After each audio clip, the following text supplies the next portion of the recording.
Принципот на солидарноста представува еден од основните принципи на нашата социјална политика. Социјалистичката солидарност е битен елемент на социјалната сигурност на луѓето, на интеграцијата на самоуправното општество и на неговото единство. Овој принцип има нагласен значај во областа на здравствената, детската и социјалната заштита.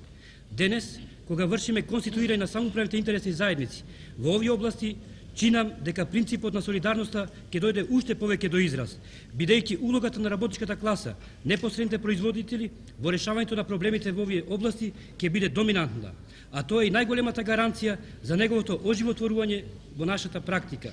Тоа во исто време значи на ваков начин системски поставеноста на овие области од социјалната политика да добијат една сигурна перспектива во нивниот натамошен развој.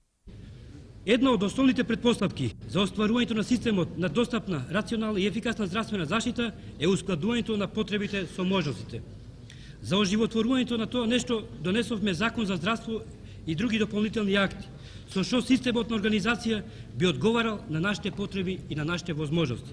Меѓутоа, во остварувањето на тој закон од страна на некои работни организации од здравството и општинските собранија, во чија надлежност беше одлучувањето за формирање на здравствени работни организации, се отиде да се формира таков вид на здравствени работни организации кои би требало да ги имат општини што се 2 до 3 пати поголеми, за да постои и медицинско и економско оправдување.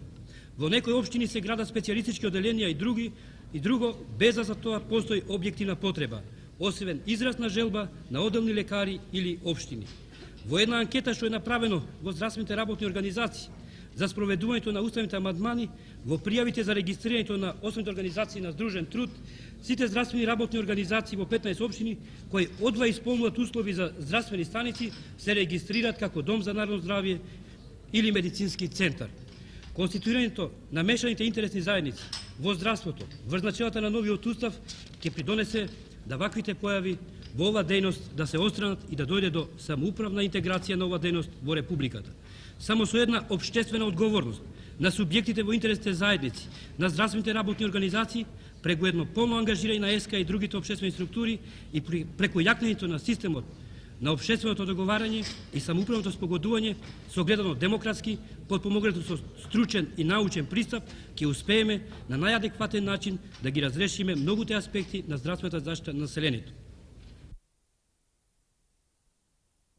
Политиката на вработувањето е составен дел на нашиот севкупен општествено-економски развиток, концепиран и прифатен од сите општествени структури како политика на развој на високодоходно стопанство, на изградба акумулативна базна индустрија и модерно земјоделство, односно изградба на такви стопански капацитети кои во една перспектива треба да создадат услови за премин од неразвиено во индустријско развиено стопанство, а со тоа и за полна економска вработеност на населението, односно за дефинитивно и трајно решавање на вработеност.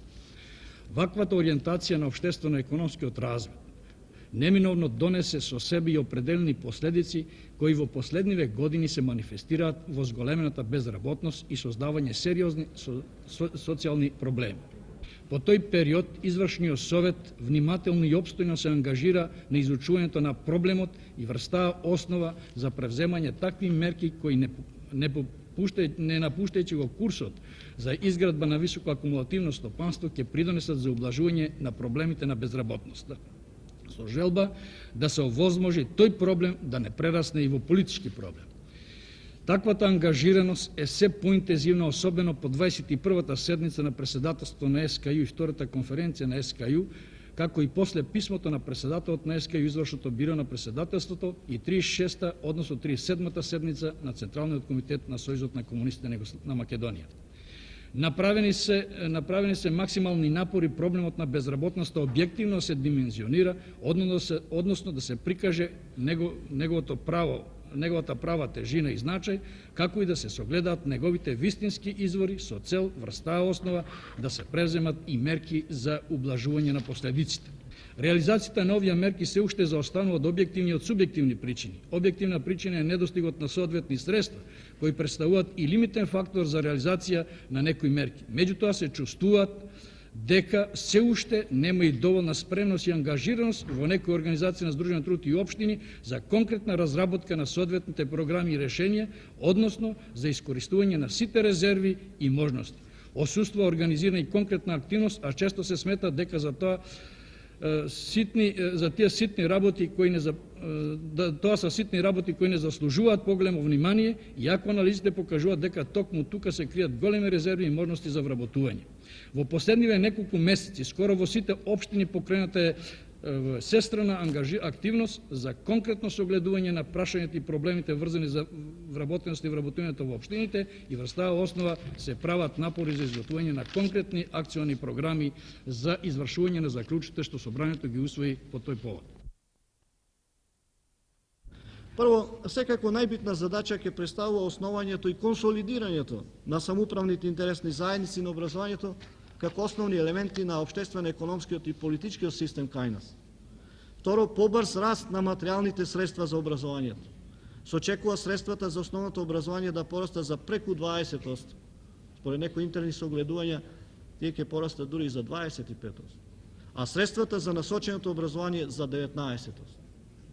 Трето, продолжување на инвестиционите вложувања во основното образование и за развојот на високото школство и создавање материјални претпоставки за реализација на дисперзијата.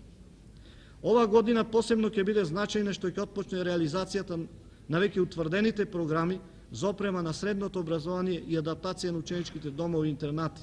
За оваа намена Републиката веќе обезбеди средства во висина од 15 милиони динари. Исто така ќе бидат издвоени додатни инвестициони средства за изградба на училишен простор во средното образование.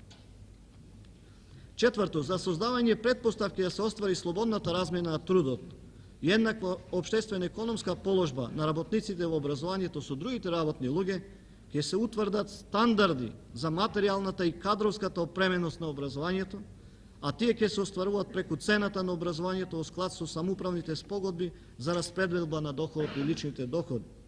Посебно, прашањето на материјалната положба на основното образование ќе се решава преку стандарди, што ќе ги пропишуваат и за нив средства ќе обезбедуваат општините и Републиката. Републичките стандарди за основното образование не ќе може да бидат пониски од републичките стандарди. Петто, со цел да се овозможи поголема достапност на образованието, во ова година ќе се донесе единствен закон за кредитирање на учениците и студентите, кој ќе се заснива на општествено договарање и самоуправно спогодување. Овој систем ќе треба да обезбеди поголем број ученици, особено во средното образование, кои ќе може да се школува. Во оваа смисла сигурно ќе придонесе и Титовиот фонд за стипендирање на млади работници и деца на работнички семејства. Шесто, социјалната структура на студентите не е адекватна на социјалната структура на вработените во нашата република. Меѓутоа, очигледно битката за менување на социјалната структура на студентите, уште повеќе на завршените студенти, на идната интелигенција, решавачки ќе се води во пониските степени на образование. Другарки и другари, наша обврска е да ги идентификуваме состојбите и постојните слабости во нив, за да можеме да ги менуваме, генерално тргнувајќи од позициите и интересите на работничката класа и работните луѓе и од историската потреба за поопштествување на образованието. Како последица на ограничените материјални можности на општеството, но и на недоволната организираност на општествените сили во водењето и реализирањето на стамбената политика, ние денес сме исправени не само пред значителен стамбен дефицит, негде преку 50.000 станови, туку и пред големи социјални разлики во условите на станувањето, особено во градовите, каде живее најголемиот дел на работничката класа. Дел од причините за ваквата состојба во изминатиот период лежеа во едностранноста на самиот концепт на системот, што беше утврден со стамбената реформа. Во него не беа доволно изразени самоуправните социјалистички односи, односно беше запоставено одлучното влијание на здружениот труд врз утврдувањето и реализирањето на стамбената политика. Исто така беше преувеличен и преценет значајот на пазарот и пазарните односи во стамбеното стопанство, без едновремено да биде разработена јасна и социјална политика, класна и социјална политика. Освен ова, определени претпоставки што треба да овозможат поголем обим на стамбената изградба, не се остварија поради нестабилните токови во стопанството, особено со брзиот раст на цените на стамбената изградба. Меѓутоа би било еднострано и погрешно ако причините за оваа состојба ги бараме само овде. Во поголем број на општини и организации на здружениот труд, проблемите на станувањето не станаа составен дел на нивната развојна политика. Во отсуство на среднорочни програми за стамбена изградба, без да се има целосна представа за обемот, видот и социјалната структура на оние на кои не им е решен овој проблем, не можеше да се очекува јасна и до крај разработена политика и мерки. Тоа доведе и до нецелосно самоуправно нормирање на односите.